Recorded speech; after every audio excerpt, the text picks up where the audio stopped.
என்னை உயர்த்தி கண்மலை மேல் நிறுத்தினரே. மகிமையும் துதியும் உமக்கே செலுத்தி மகிபனை பணிக்கிறோம் மாட்சிமையே. இலவச ரட்சிப்பை நீராய் தந்து பரமதியே இசைவாமதத்தி இன்னும் தயவால் நிறையரசில் இன்பமுடன் நல்லாசீர் தந்தீர். Praise the Lord, hallelujah. Zion வேதாகம ஆய்விற்கு அன்போடு கூட இயேசு கிறிஸ்துவின் நாமத்தில் உங்களை வரவேற்கிறேன். இன்றைய தினத்திலும் சங்கீதங்களின் புஸ்தகம் அதிகாரங்கள் 93 முதல் 99 அதிகாரங்களிலுள்ள வசனங்களை தியானிக்க சர்வபலமுள்ள தேவன் நமக்கு கிருபை பாராட்டுவாராக. 93வது சங்கீதத்திலே கர்த்தர் ராஜரீகம் பண்ணுகிறவர் என்பதை இங்கே சங்கீதம் சுட்டி காட்டுகிறது. அவருடைய சிங்காசனம் பூர்வம் முதல் உறுதியானது. அவர் ராஜாதி ராஜா, சகலத்தையும் ஆளுகிற தேவன். கர்த்தர் பரிசுத்தத்திற்கு மகிமை உண்டாவதாக.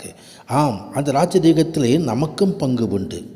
நித்திய நாளாக கர்த்தருடைய ஆலயத்தின் அலங்காரமாக இருக்கிறதான சாட்சிகளாய் நம்மை ஆண்டவர் வைத்திருக்கிறார். ஆம், 94வது சங்கீதத்திலே அவர் நீதியை சரிகட்டுகிற தேவன். உலகத்தில் உள்ள எல்லா அநியாயம், மிருகத்தனம் மற்றும் துன்மார்க்க கொடுமையால் விசுவாசிகள் தாக்கப்படுகிறார்கள், துயரமடைகிறார்கள்.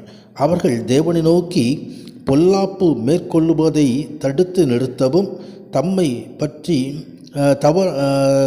பழிவாங்க வேண்டிய காரியங்களிலே கர்த்தர் தம்மை பாதுகாத்து கொள்ளவும் ஆண்டவருடைய சமூகத்திலே அவர்கள் அத்தனை நோக்கி விண்ணப்பம் செய்கிற சங்கீதமாய் இது கொடுக்கப்படுகிறது. கர்த்தர் பரிசுத்தத்திற்கு மகிமை உண்டாவதாக. ஆம், ஆண்டவர் தாமே தம்மால் தெரிந்து கொள்ளப்பட்டவர்களின் மத்திய காரியங்களில் கர்த்தர் சீக்கிரமாய் நியாயம் செய்வார் என்பதை லூக்கா 18வது அதிகாரத்திலே நாம் வாசிக்க முடியும். ஆம், வெளிப்படுத்தின விசேஷம் 6வது அதிகாரத்திலும் அப்படியாய் அந்த கருத்துக்கள் பதியப்பட்டிருக்கிறது. கர்த்தர் பரிசுத்தத்திற்கு மகிமை உண்டாவதாக. ஆம், ஆண்டவர் தாமே தன் பிள்ளைகளை சிட்சித்து பாதுகாக்கிற தேவன். ஆம், சிட்சித்தும் வேதத்தை கொண்டு போதிக்கிற மனுஷன் பாக்கியவான் என்று எழுதப்பட்டிருக்கிறது. கர்த்தர் பரிசுத்தத்திற்கு மகிமை உண்டாவதாக. கர்த்தாவே, நீ துன்மார்க்கனுக்கு வெள்ளி குழி வெட்டப்படும் வரைக்கும் தீங்கு நாளில் அமர்ந்திருக்க பண்ணி சிட்சித்து என்று சொல்லி எழுதப்பட்டிருக்கிறதை நாம் பார்க்கிறோம்.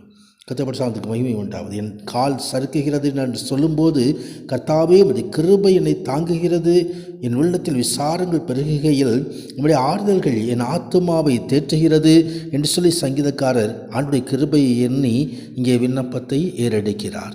95வது சங்கீதம் ஒரு ஆராதனை சங்கீதம். நம்முடைய ஆராதனையும் துதியும் கர்த்தருக்கு கீழ்ப்படிதலான இருதயத்திலிருந்து ஏறெடுக்கப்பட வேண்டும். கர்த்தர் பரிசுத்தத்திற்கு மகிமை உண்டாவதாக. ஆம், ஆண்டவர் தாமே ஒரு மகிமையின் தேவனாயிருக்க ஆராதனைக்கு அவரே பாத்திரர்.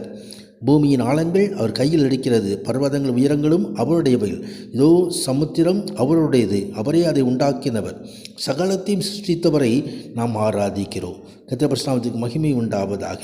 அதிலே ஆண்டவர் தாமே தன் பிள்ளைகளை ஆசீர்வதிக்கிற தேவன். அவர் நம்முடைய தேவன். நாம் அவர் மேய்ச்சலின் ஜனங்களும் அவர் கைக்குள்ளான ஆடுகளும். அவர் தாமே நல்ல மேய்ப்பர், நம்மை நடத்துவார். கர்த்தர் பரிசுத்தத்திற்கு மகிமை உண்டாவது. 96வது சங்கீதத்திலே புது பாட்டாய் சுவிசேஷத்தை கொண்டு வருகிற காரியத்தை குறித்து நாம் இங்கே பார்க்க முடியும். கர்த்தர் பரிசுத்தத்திற்கு மகிமை உண்டாவதாக. கர்த்தருக்கு புதுப்பாட்டை பாடுங்கள், பூமியின் குடிகளே எல்லோரும் கர்த்தரை பாடுங்கள் என்று சொல்லி ஆண்டவருடைய சமூகத்தை பாடும்படியாய் நாம் அழைக்கப்படுகிறோம். கர்த்தரை பாடி அவருடைய நாமத்தை ஸ்தோத்தரித்து நாளுக்கு நாள் அவருடைய ரட்சிப்பை சுவிசேஷமாய் அறிவியுங்கள். கர்த்தர் பரிசுத்தத்திற்கு மகிமை உண்டாவதாக. தேவனுடைய ரட்சிப்பை பெற்று அவருடைய அதிசயமான கிரியைகளை அனுபவித்தவர்கள் அவர் விடுவிக்கவும் அவர்களை ரட்சிக்கவும் அவரால் முடியும் என்று மற்றவர்களுக்கு சொல்ல வேண்டும். சுவிசேஷத்தை அறிவிக்க வேண்டும், சகல ஜாதிகளுக்கும் சுவிசேஷத்தை பிரசங்கிக்கும்படியாக மத்தேயு 28:19 ஆண்டவர் சொல்லியிருக்கிறார். கர்த்தருடைய நாமத்துக்கு மகிமை உண்டாவதாக. ஆம், 97வது சங்கீதத்திலே மீண்டுமாய் அவர் ராஜரீகம் பண்ணுகிறார், பூமியை ஆளுகிறவர். இந்த சங்கீதம் தேவனுடைய ராஜ்யத்தை குறித்து 4 முக்கிய பகுதிகளை குறிக்கிறது. நீதியும் நியாயமும் அவரது அரியணையின் அஸ்திபாரமாக இருக்கிறது. ஆம், அவர்தாமே பூமி முழுவதையும் ஆளுகிறவர். கர்த்தருடைய நாமத்துக்கு மகிமை உண்டாவதாக. நீதிமான்களுக்கு வரும் சந்தோஷத்தை குறித்து அது தெரிவிக்கிறது. கிறிஸ்துவின் வெளிப்பாட்டை, வரலாற்றின் முடிவிலே அவருடைய அரசாட்சியையும் அவரால் மீட்கப்படுகிறவர்களுடைய ஆசீர்வாதங்களையும் இந்த சங்கீதம் தெரிவிக்கிறது. கர்த்தரில் அன்புக்குரியவர்களே, தீமைகளை வெறுத்து விடுங்கள் என்று சொல்லி ஆண்டுடைய பரிசுத்த வாழ்விற்கு சங்கீதம் அழைக்கிறது. 99வது சங்கீதம் ஒரு புது பாட்டாக ஆண்டவர் தருகிறார். அங்கேயும் கர்த்தர் சீயோனில் பெரியவர், எல்லா ஜனங்களின் மேலும் உயர்ந்தவர் என்று ஆராதிக்கும்படியாக நாம் அழைக்கப்படுகிறோம். கர்த்தருடைய ஜெயத்திற்காக இஸ்ரவேலரும் மற்ற ஜாதிகளும் அவருடைய ரட்சிப்பை அறிந்து கொண்டதற்காக ஒரு தீர்க்க தரிசன துதியின் பாடலாக இந்த சங்கீதம் அமைந்திருக்கிறது. விசுவாசிகளின் மேல் பரிசுத்த ஆவி பொழிந்தருளப்பட்ட மூலமாக ஆண்டவர் தாமே தமது வல்லமையை வெளிப்படுத்துகிற தேவனாக இருக்கிறார். கர்த்தருடைய நாமத்துக்கு மகிமையும். நம்முடைய தேவனாய் கர்த்தரை உயர்த்தி அவருடைய பரிசுத்த பருவத்திற்கு நேராக பணியுங்கள். நம்முடைய தேவனாய் கர்த்தர் பரிசுத்தமுள்ளவர். ஆம், அந்த பரிசுத்தமுள்ள தேவன் நாம் பணிந்து கொள்வோம், ஆராதிப்போம். கர்த்தர் மகிமையான காரியங்களை செய்தருள்வாராக. பரிசுத்த நாமத்திற்கு மகிமை உண்டாவதாக. ஆமேன், ஆமேன்.